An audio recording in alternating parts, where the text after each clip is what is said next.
Happy almost New Year, gorgeous. Welcome to this very special pre-New Year's Eve edition of Flamingo Up, the podcast where we rise, reclaim our voices, and take charge of life and career.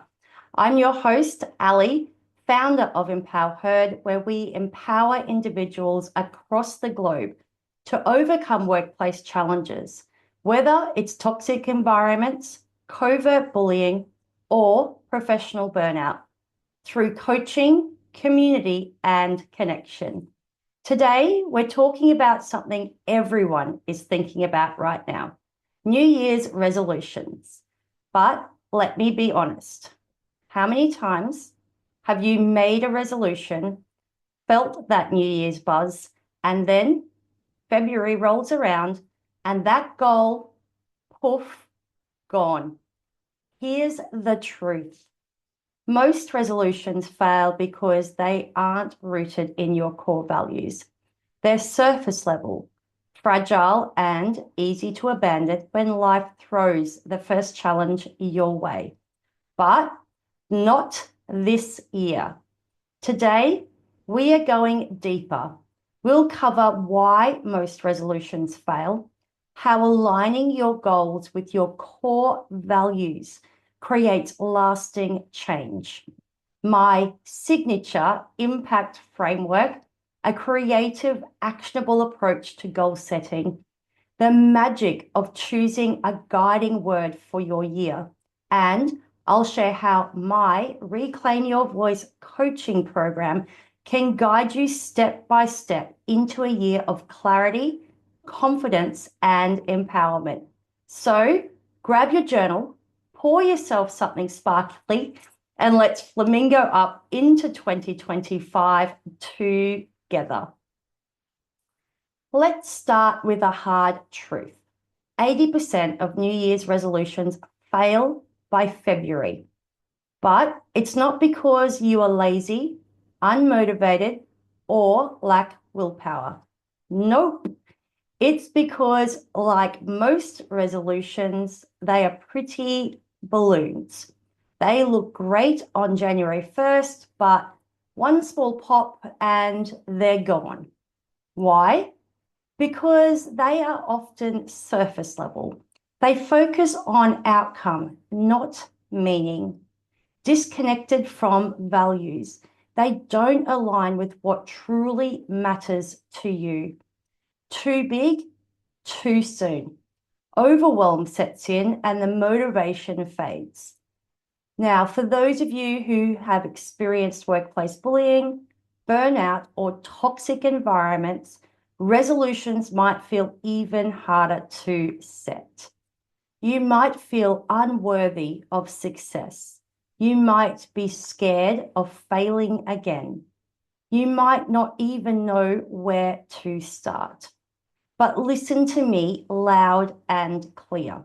You are worthy. You are capable.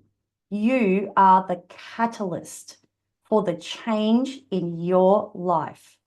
When goals are rooted in your core values, they stop being fragile balloons.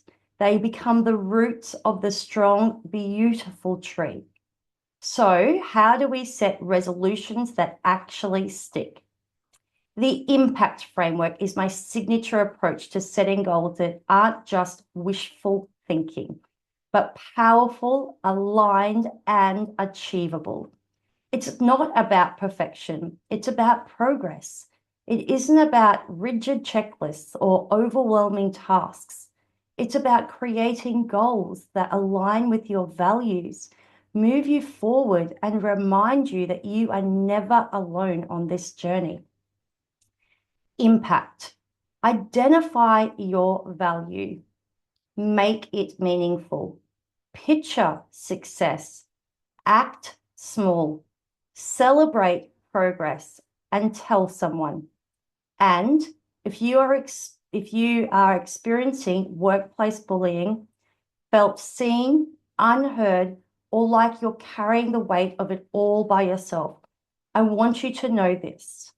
You are not alone.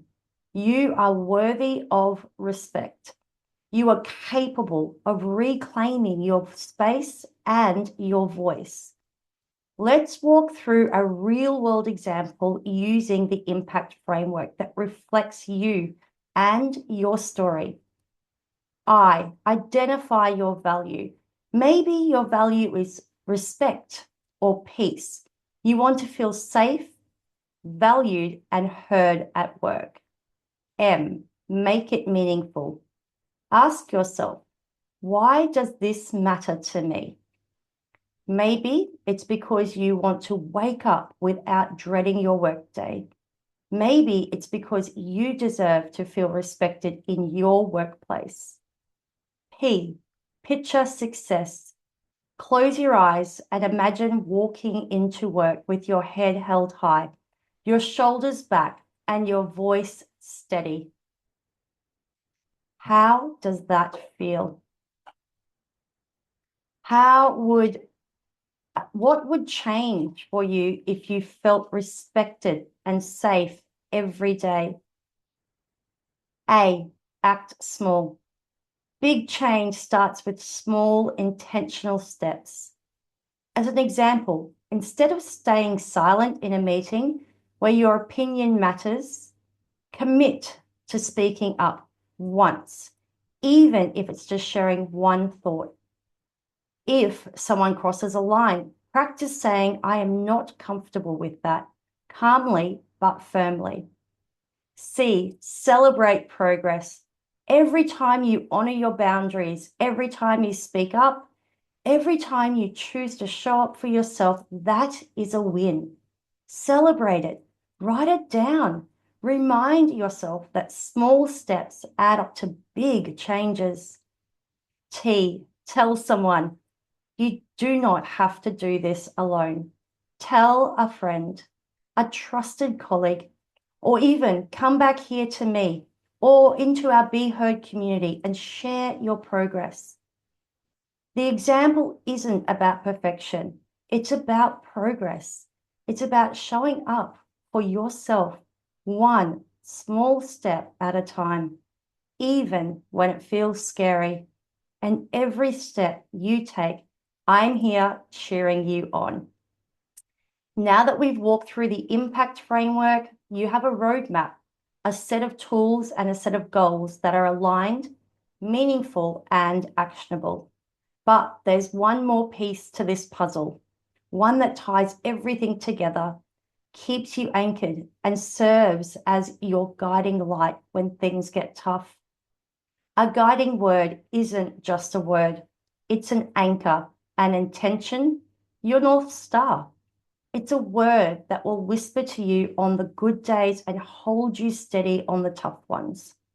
For me, my words for 2025 are authentic and overflow. Authentic means showing up fully as myself, unapologetically, truthfully, and without trying to fit into someone else's expectations. Overflow means giving from abundance, not emptiness. It means pouring into others after I've poured into myself. Take a moment to let those words sink in. Imagine them not just as words on paper, but as the foundation of every choice you make next year. Why does a guiding word matter? Life gets noisy, deadlines pile up, people make demands, expectations, yours and others start to pull you in different directions. But when you have a guiding word, you have something to return to, a checkpoint, a pause button, a reminder of who you are and what you stand for. If your word is peace, it might remind you to slow down when things get chaotic. If your word is courage, it might nudge you to speak up in that next meeting.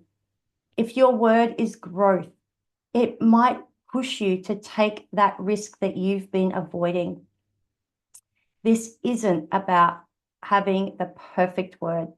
It's about having a word that feels right for you, one that feels like home. So let's talk about some action steps to choosing your guiding word. Step 1, take a breath. Close your eyes. Take a deep breath. Ask yourself, what do I want more of in my life next year? What feeling do I want to come back to over and over again?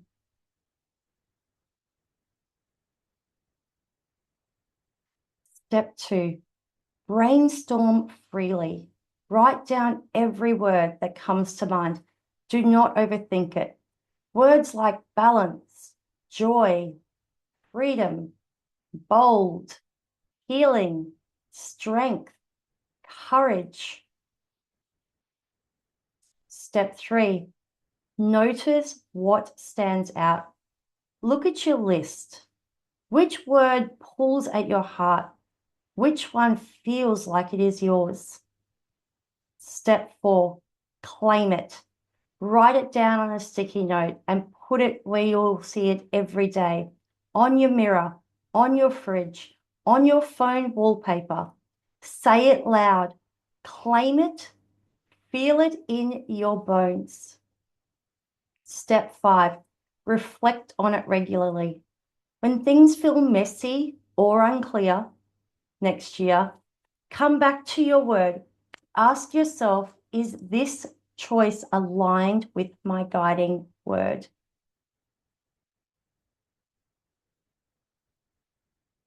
How about some journaling prompts to deepen the connection with your word? Take some time after this episode to sit down with your word.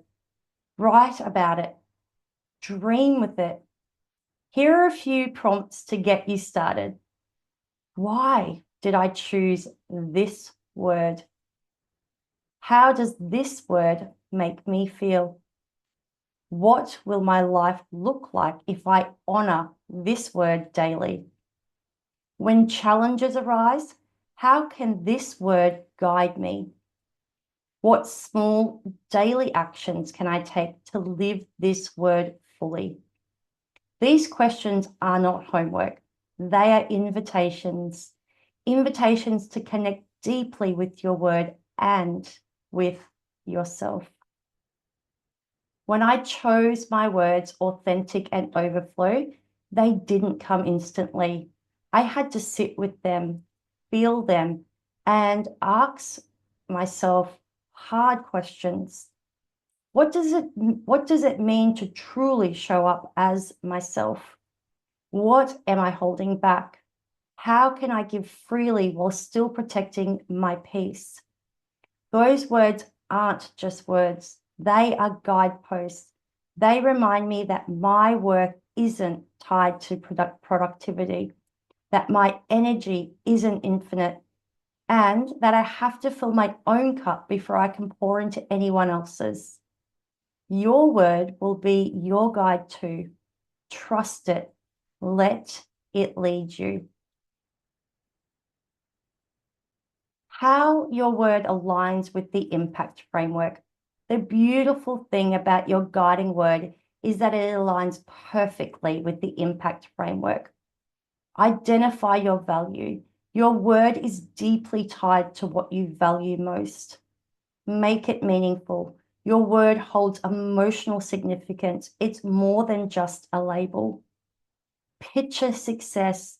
Imagine what it looks like to live in alignment with your word.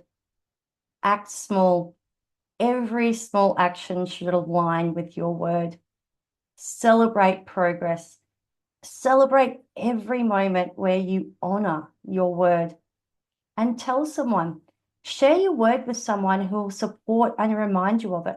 Drop it in the comments here or join on the Be Heard community and drop it in there.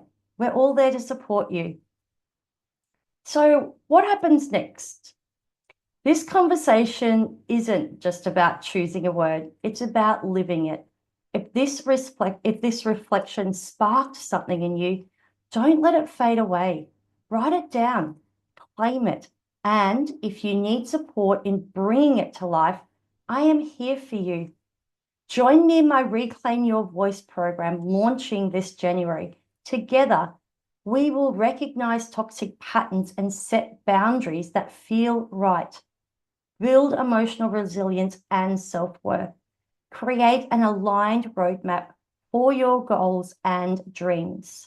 I have dropped the link to register into the show notes. So secure your spot today.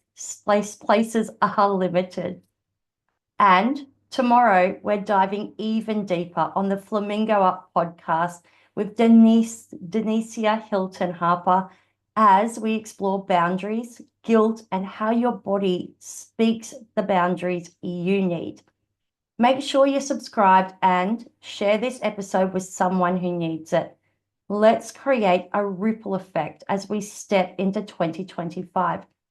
Keep flamingoing, gorgeous. I am here as your sparkle sidekick, and I will see you tomorrow on the next episode of Flamingo Up.